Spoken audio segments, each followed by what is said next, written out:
Now, as we know, people line up for, well, literally overnight and head to the Boxing Day sales. First of all, Premier Gladys Berejiklian, the New South Wales Premier, has strongly advised people not to go to the CBD due to COVID concerns. What have you been hearing regarding the CBD in Sydney so far? Well, we've learnt that New South Wales people are really compliant because, in fact, that's what we've seen. There's been very little traffic into the CBD locations. We sort of expected this, but it was at a record low this morning. Normally people would queue up as early as Christmas Day night to get into the stores, but this year's been a very different year. Being a COVID year, of course, and with Gladys's commentary, it certainly had an impact on the CBD locations this morning.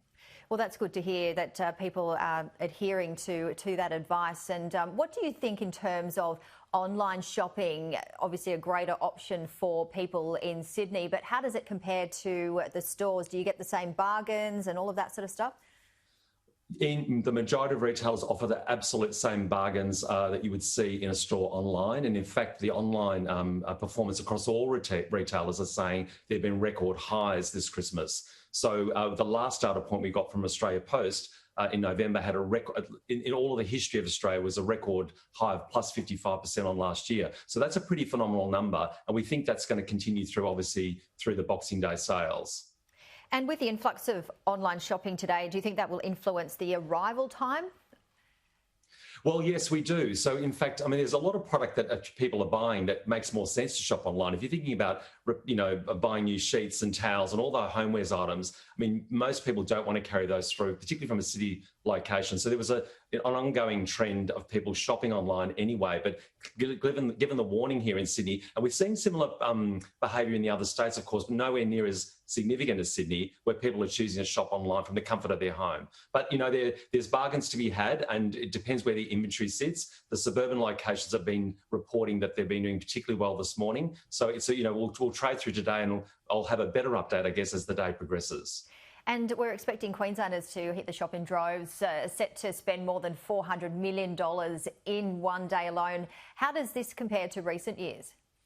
Well, it's up on last year. So we expect, if you take a national approach, it's closer to $3 billion for today. It is the biggest trading day of the year. Like, nothing beats this. Not Black Friday, not Cyber Monday. It's the day that retailers generally are clearing out their inventory from the year. And given the year that we've had, clothing, footwear, accessories, they're where the biggest bargains are to be had. And all retailers want to really ride off this year. So part of that's also clearing out their inventory.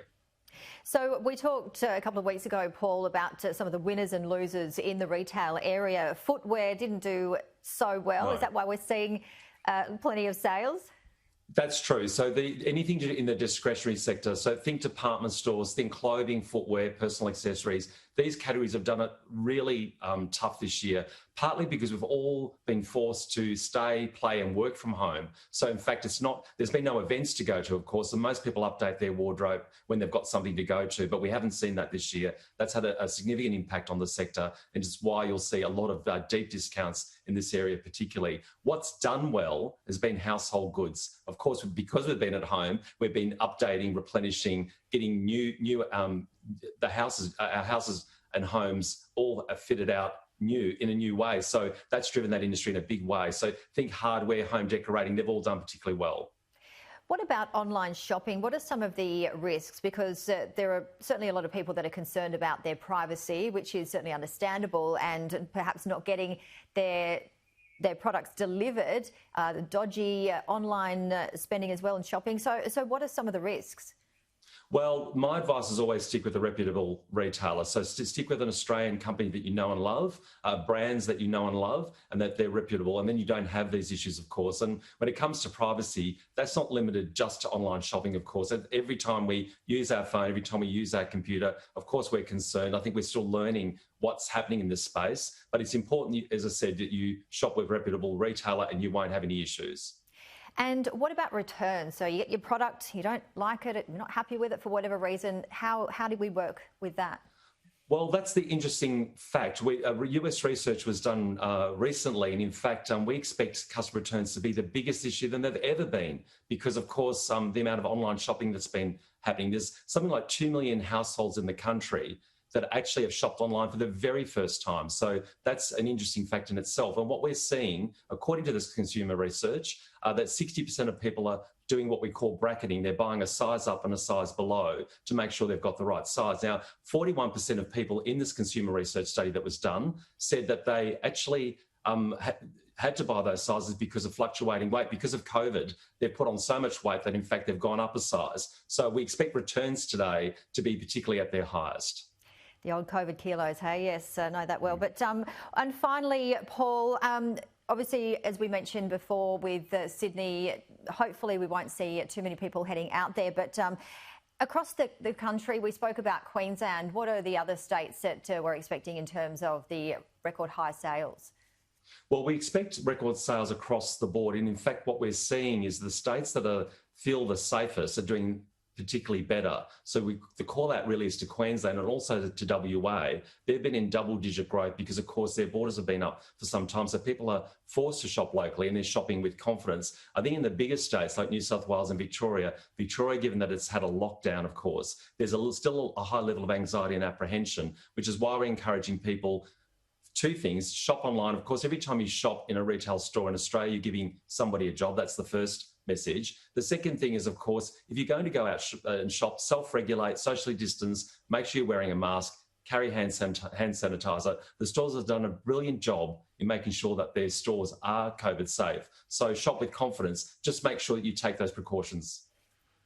What are some of the bargains? Are we looking at 50% in some places?